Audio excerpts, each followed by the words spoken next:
आज हम लोग पढ़ेंगे टू डायमेंशनल मोशन। ठीक है, हेडिंग लिखिए टू डायमेंशनल मोशन, जिसका दूसरा नाम है मोशन इन अ प्लेन। वैसे मैंने जब पहले आपको बताया था तो मैंने बताया था कि मोशन इन टू डायमेंशन में बेसिकली हम लोगों को पढ़ना है प्रोजेक्टाइल मोशन और सर्कुलर मोशन। लेकिन उनको पढ़ने से पहले हम लोग कुछ और चीज़ें पढ़ेंगे ताकि हम लोग अच्छे से समझ पाए टू डायमेंशनल मोशन क्या होता है। तो पहले आप लोग एक बार फिर से देख लीजिए कि हम किस मोशन को टू डायमेंशनल मोशन कहते हैं। मान लीजिए कि ये एक्स एक्सिस है और ये वाई एक्सिस है। ठीक है, आपने क्या किया है, आपने एक बॉडी को इस तरीके से फेंका यू स्पीड से कुछ एंगल बनाते हुए, और बॉडी इस प्रकार से ऐसे आगे गिरी। मुझे नहीं पता फिलहाल किस प्रकार का मोशन है, तो चेक करने के लिए क्या करेंगे आप देखिए बॉडी पहले कभी यहाँ होगी, फिर बाद में कभी यहाँ आई होगी, फिर बाद में कभी यहाँ आई होगी, फिर बाद में कभी यहाँ आई होगी, राइट। तो यहाँ पे अगर आप देखें तो x1 y1 अलग अलग है। यहाँ पे आ गया होगा तो x2 y2 कुछ नई वैल्यू आ गई होगी। यहाँ पे आ गया होगा तो x3 y3 कुछ नई वैल्यू आ गई होगी। और यहाँ पे आए होंगे तो x4 y4 कुछ अलग वैल्यू आ गई होगी। समझ रहे हैं बात को? यानी कुल मिला के ये एक ऐसा मोशन है जिसमें समय के साथ साथ दो कोऑर्डिनेट एक साथ बदल रहे हैं। मतलब कोऑर्डिनेट के दो वेरिएबल एक साथ बदल रहे हैं। कोऑर्डिनेट में तीन वेरिएबल होते हैं, x, y, z, तीन होते हैं। मतलब जितनी हम लोग फिजिक्स पढ़ रहे हैं उसके बिहाफ पे अगर देखा जाए तो कोऑर्डिनेट होते हैं तीन, x, y, z।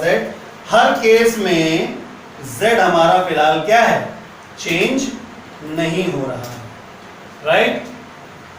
बात समझ रहे हैं आप? ठीक है, यानी जब कभी कोई बॉडी इस प्रकार से मूव करती है कि समय के साथ साथ उसकी पोजीशन को बताने वाला जो कोऑर्डिनेट है उसके केवल दो ही वेरिएबल साथ साथ चेंज होने चाहिए। पॉइंट टू बी नोटेड, साथ साथ चेंज होने चाहिए। ऐसा नहीं कि अभी x चेंज हो रहा है थोड़ी देर बाद y चेंज होने लगे। ठीक है, यानी x और y एक साथ जब बदलते हैं तो इस प्रकार के मोशन को हम क्या कहते हैं, मोशन इन टू डायमेंशन, दो दिशाओं में एक साथ होने वाला मोशन। आई बात समझ में? क्या होता है मोशन इन टू डायमेंशन? समझ में आया? जब कभी कोई बॉडी इस प्रकार से मूव करती है कि उसकी position A, B, C, D, ठीक है, को डिफाइन करने वाले जो कोऑर्डिनेट्स होते हैं, उन कोऑर्डिनेट्स के अंदर तीन वेरिएबल होते हैं। तीन में से दो साइमल्टेनियसली चेंज हो समय के साथ साथ, तो हम कहते हैं इस तरीके का मोशन कैसा होगा, टू डायमेंशनल मोशन होगा। तो लिखिए, when a body moves in such a way, when a body moves in such a way that the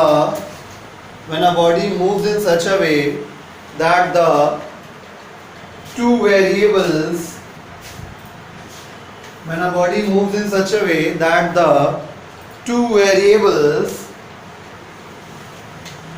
of the coordinate,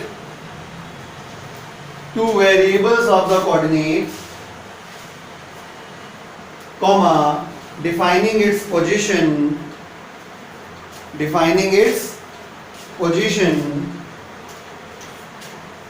comma, changes with time simultaneously, comma, then the motion of the body,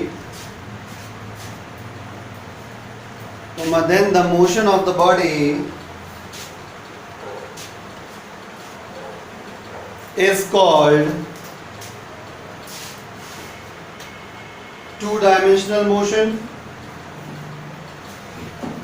Is called two-dimensional motion. Understood? Two-dimensional motion is also known as motion in a plane. ठीक है, for example circular motion अगर आपको याद ना हो तो मैं फिर से बता दे रहा हूँ, देख लीजिए। डायग्राम कुछ नहीं बनाना, बस जल्दी समझ लीजिए क्योंकि ऑलरेडी प्रीवियस लेक्चर्स में मैं पढ़ा चुका हूँ। ठीक है, जैसे सर्कुलर मोशन है, तो जिस समय आप यहाँ पे थे ए पॉइंट पर, तो आपका कोऑर्डिनेट क्या था, x1 y1 और z। जब आप यहाँ पहुंच गए तो देखिए आपका x बदल गया भाई, यहाँ पे है तो ये हो गया x1, यहाँ पे है तो ये हो गया y1 और z सेम है। यहाँ b पॉइंट पे पहुंच गए तो अब कोऑर्डिनेट क्या हो गया, x2 y2 z, यानी अब हमारा x क्या हो गया, ये हो गया x2 और ये क्या हो गया y2 z, अब भी वही है। ठीक है, यहाँ पे आप पहुंच गए सी पॉइंट पे, कोऑर्डिनेट क्या हो गया, x3, y3, z। तो x3 ये हो गया, y3 ये हो गया और z वो हो गया। बात समझ में आ गई? तो यहाँ भी क्या हो रहा है, समय के साथ साथ x और y ही चेंज हो रहे हैं, z चेंज नहीं हो रहा है। क्लियर? तो सर्कुलर मोशन ये और प्रोजेक्टाइल मोशन ये दोनों ही एग्जांपल हैं किसके, टू डायमेंशनल मोशन के। तो for example circular motion, projectile motion etcetera. Diagram बनाने की कोई आवश्यकता नहीं है। ठीक है,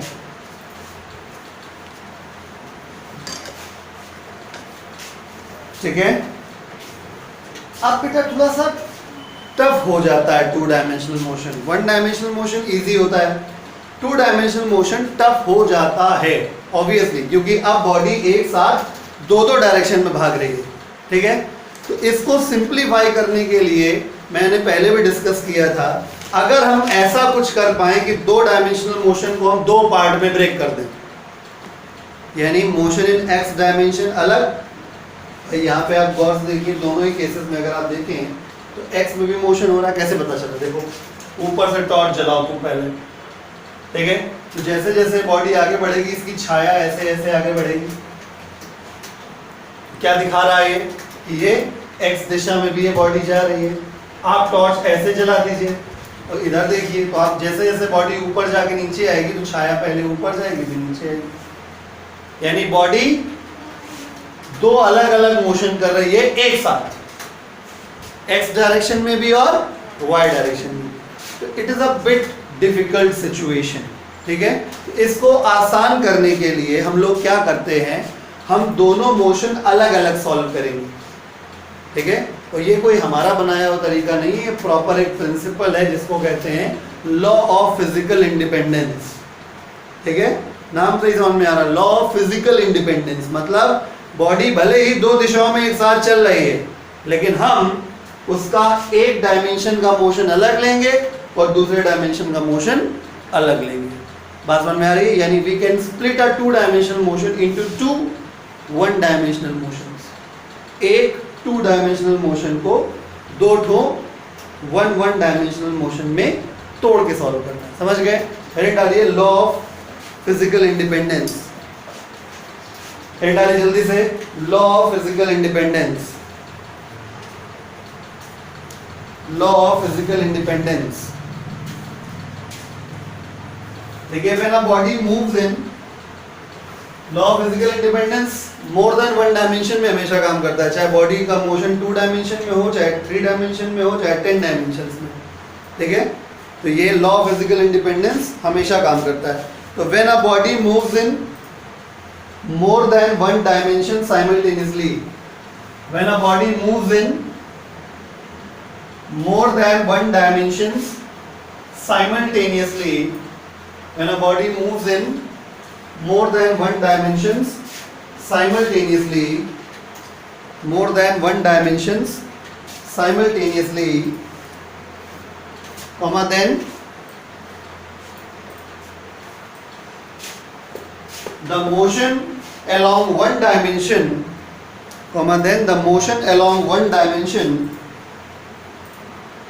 motion along one dimension is independent of, motion along one dimension is independent of motion along another dimension, independent of motion along another dimension। बात समझ में आ गई? एक डायमेंशन में मोशन दूसरे डायमेंशन मोशन से इंडिपेंडेंट होता है। यानी देखो ऐसा होता है, इट हैपेंस, साइंस में अक्सर ऐसा होता है कि जो साइंटिफिक लैंग्वेज होती है वो थोड़ी सी टफ हो जाती है ना। मतलब जो बात मैं तुम्हें बता रहा हूँ वो थोड़ी ज़्यादा आसान लग रही है in comparison to this language. मैंने तुम्हें इस स्टेटमेंट का निचोड़ बताया था, बात वही है, बस इनका कहने का तरीका थोड़ा सा साइंटिफिक है, हमने अपने देसी तरीके में बता दिया है। ठीक है, इनका भी यही कहने मतलब है कि जब बॉडी इस तरीके से चले कि उसका डायमेंशन 2 डायमेंशन, 3 डायमेंशन, 4 डायमेंशन में हो, तो हर डायमेंशन का जो मोशन होता है वो दूसरी वाले डायमेंशन के मोशन से इंडिपेंडेंट होता है।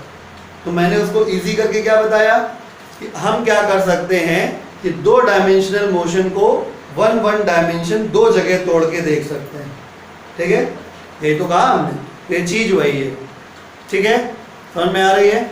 यानी कहने का मतलब ये है कि आज के बाद कभी भी जब हम 2 डायमेंशनल मोशन, 3 डायमेंशनल मोशन पढ़ेंगे तो हर डायमेंशन में अलग अलग मोशन सॉल्व करेंगे। समझ गए?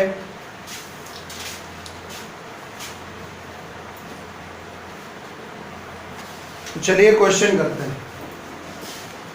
क्वेश्चन आपको करना है हमारी शीट में, क्वेश्चन नंबर ये 60 मिलेगा, क्वेश्चन नंबर 60।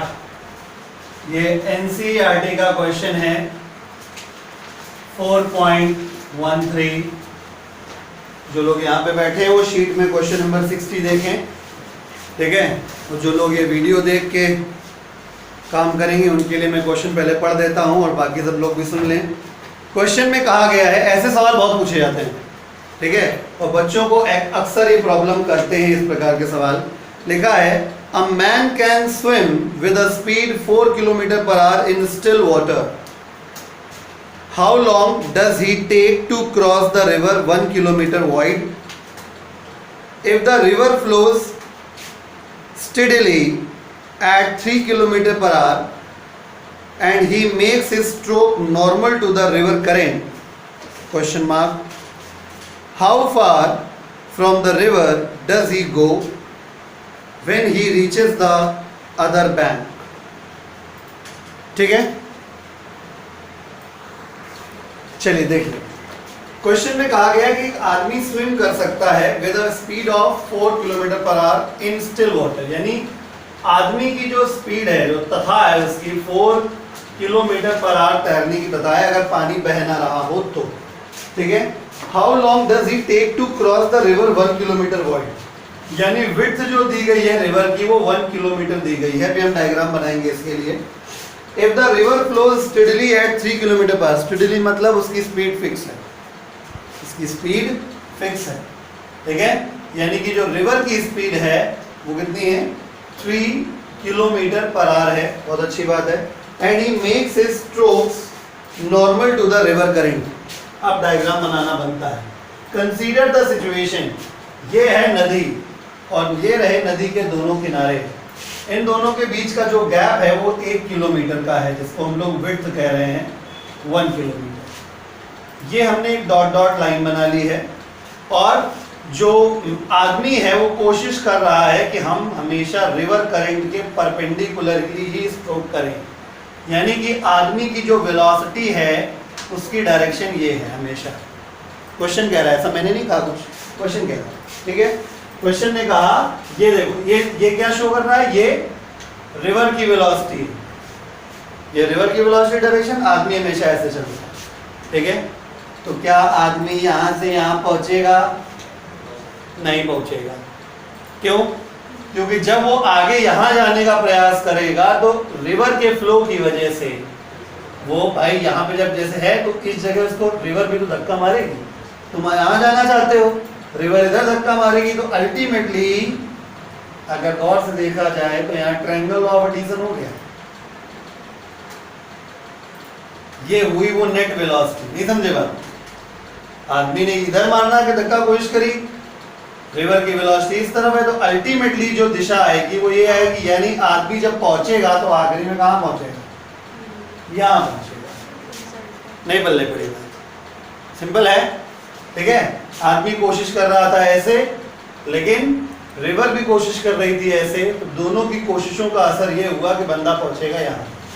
अब ये 2 डायमेंशनल मोशन है, गौर से देखिए, ये y डायरेक्शन में भी बढ़ रहा है इधर, और ये एक्स डायरेक्शन में भी बढ़ रहा है, यानी इधर वो भी साथ साथ बढ़ रहा है। मतलब जब वो कोशिश ऐसे कर रहा है, रिवर इधर धक्का मार रही, तो अल्टीमेटली वो जा ऐसे रहा, वेलोसिटी डायरेक्शन ऐसे है, ठीक है।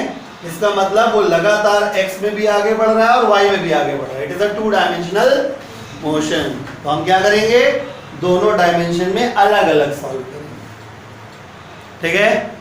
और एक छोटी सी लॉजिक की बात है कि जिधर डेटा ज्यादा पता हो वो डायमेंशन पहले सॉल्व कर लो। एक्स और वाई 2 डिपार्टमेंट है अपने पास, इतना तो क्लियर है ना। 2 मोशन हो रहे हैं, motion in y direction and motion in x direction, तो दोनों सॉल्व करने हैं, ठीक है।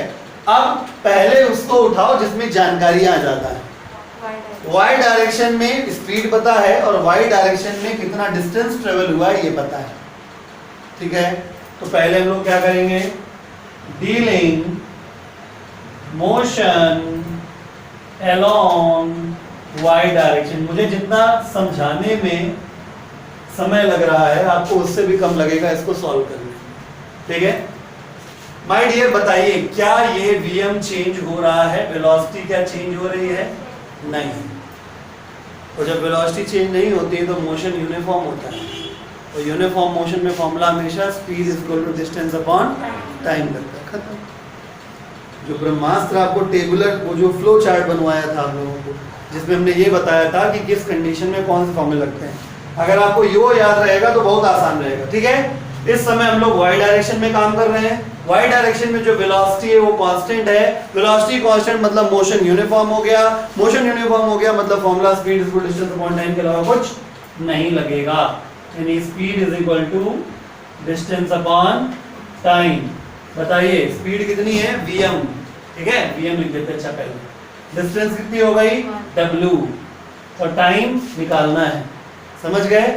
vm कितना है, 4, ये 1, ये t, तो t इक्वल टू कितना होगा 1/4 r, क्योंकि सब कुछ हमने किलोमीटर और r में ही चलना है सब कुछ।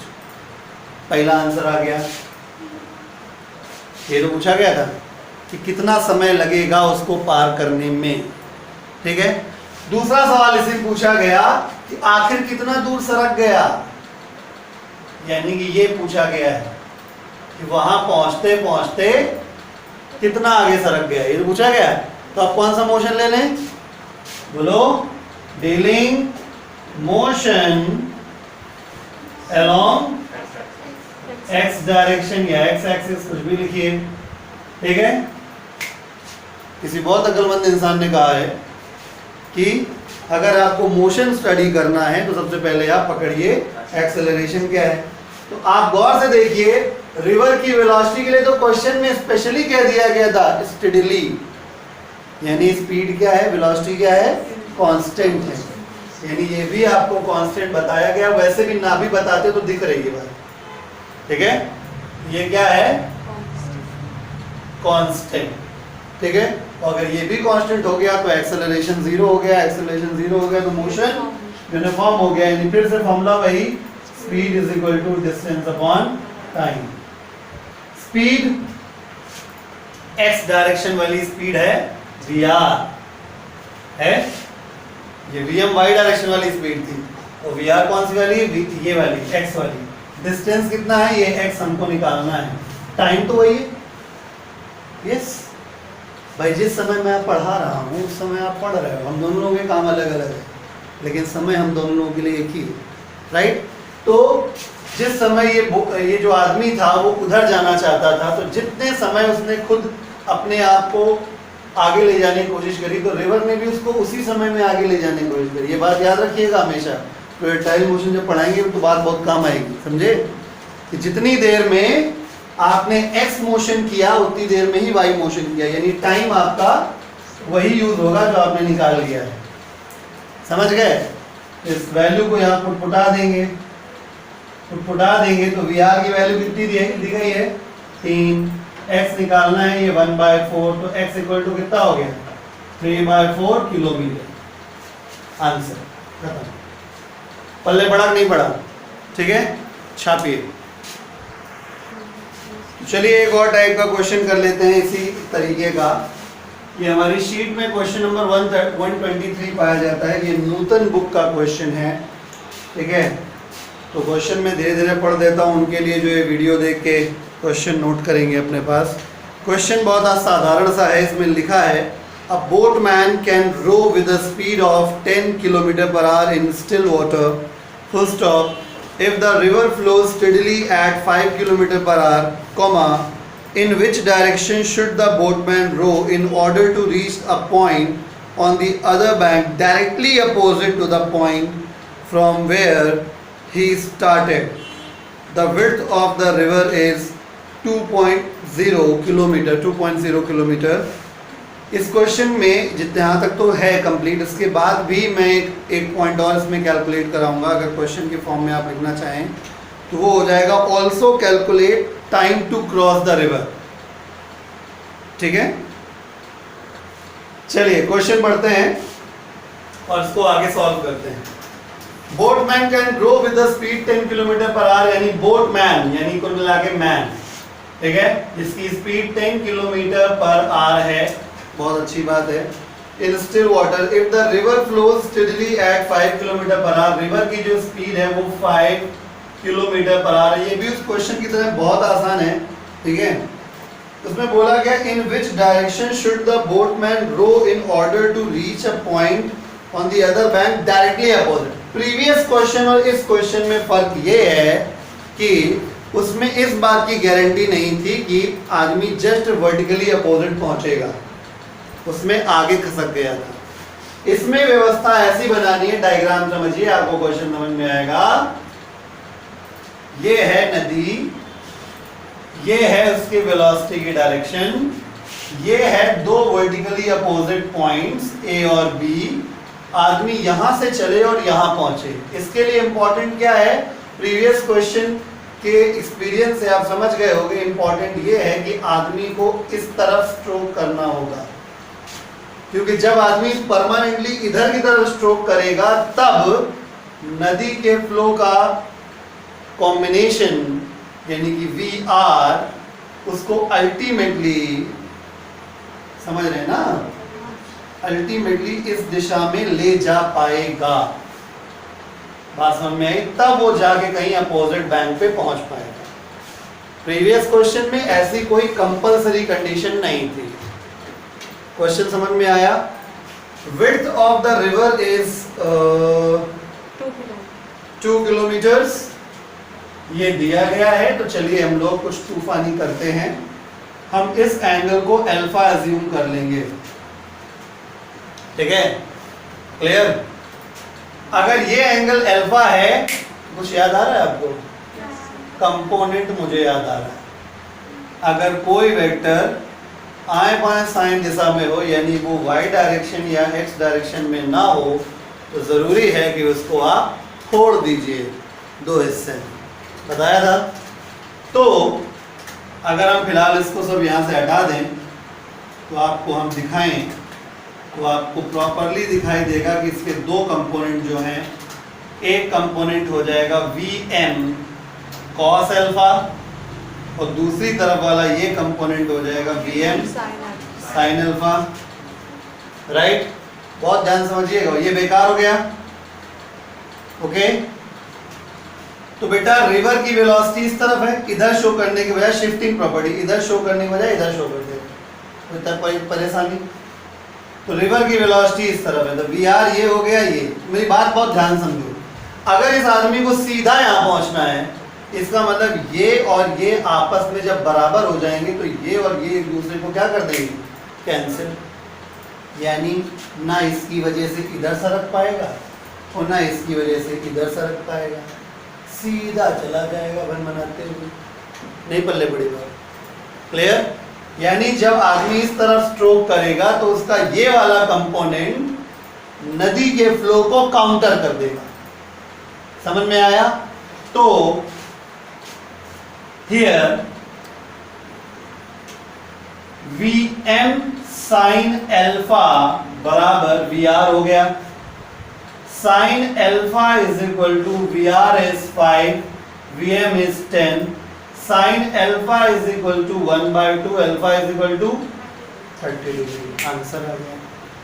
तो आंसर में आप ये लिख सकते हैं कि इस डायरेक्शन से 30 डिग्री, या रिवर के फ्लो से डायरेक्शन देना चाहते हैं तो ये 90 डिग्री हुआ, ठीक है, that is 120 degree with the direction of river flow, है ना, इन एंटी क्लॉकवाइज सेंस।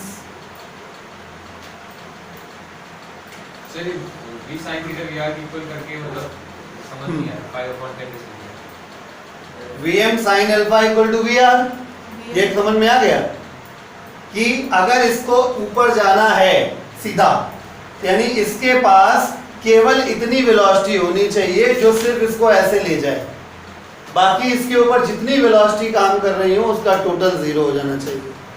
तो एक्स्ट्रा वेलोसिटी अपने पास कौन कौन सी है? एक है रिवर की वेलोसिटी जो उस आदमी पे काम करेगी, बोट पे काम करेगी, और एक इस वेलोसिटी का दूसरा कंपोनेंट। जब ये दोनों एक दूसरे के बराबर होंगे तो पैरेललोग्राम लॉ के अकॉर्डिंग दोनों एक दूसरे को कैंसिल कर देंगे, सब्ट्रैक्ट हो जाएंगे, जीरो आ जाएगा, ठीक है, यानी ये और ये एक दूसरे को क्या कर देगा? खत्म कर देगा, ठीक है। यानी अगर इसको सीधे जाना है तो इसको आपस में बराबर होना बहुत जरूरी है। जब तक ये दोनों बराबर नहीं होंगे तब तक ये दोनों एक दूसरे को कैंसिल नहीं कर पाएंगे। समझ में आ गई बात? इसलिए इसको सीधा भेजने के लिए ये वेलोसिटी और ये वेलोसिटी बराबर होनी ही चाहिए। Sine alpha equal to V R की वैल्यू 5, Vm नीचे जाएगा, वैल्यू 10, 5/10 1/2, साइन में 1/2 30 डिग्री पे आता है, तो वर्टिकल के साथ 30 डिग्री या नदी के साथ टोटल 120 डिग्री। एक आंसर आपका ये आ गया। अभी टाइम निकालना बाकी है, और टाइम निकालने के लिए देखिए आपको विड्थ दे रखा हुआ है, ये y डायरेक्शन में या विड्थ आप जो भी कह लीजिए, विड्थ आपको विड्थ दे रखी है 2 किलोमीटर, विड्थ 2 किलोमीटर दे रखा गया है, ठीक है। तो बहुत बढ़िया, देखिए अगर आपको सिर्फ टाइम निकालना है तो बहुत सिंपल तरीका है, खुद देखिए, ये y डायरेक्शन ये हो गई, x डायरेक्शन ये हो गई। y डायरेक्शन में वेलोसिटी पता है Vm cos alpha, y direction में कितना चलना है यानी डिस्टेंस पता है, और टाइम तो चाहे x से निकालो चाहे y से निकालो होता हमेशा सेम ही है, ठीक है। तो बस दूसरे के लिए dealing motion in y direction, क्योंकि स्पीड किसी की नहीं बदल रही है इसलिए कांस्टेंट है, मोशन यूनिफॉर्म है, formula speed equal distance upon time भी लगेगा। समझ में आया? तो y डायरेक्शन की स्पीड मैं डायरेक्ट लिख रहा हूं, Vm cos alpha, speed is equal to distance कितना 2 किलोमीटर, टाइम चाहिए, ठीक है, Vm की वैल्यू 10, cos अल्फा, अल्फा 30 निकाला था, गलती ना कर देना, cos 30 is equal to 2/t, solve कर लेंगे, t बराबर 2 पंजे 10 यानी 1/5 cos 30, cos 30 कितना होता है √3/2, यानी √3 ये हो गया, ऊपर चला जाएगा 2, कितने आवर्स में आएगा, क्योंकि आपने सब कुछ किलोमीटर पर आवर के हिसाब से ही कैलकुलेट किया। समझ में आ गया कि नहीं आ गया? ठीक है।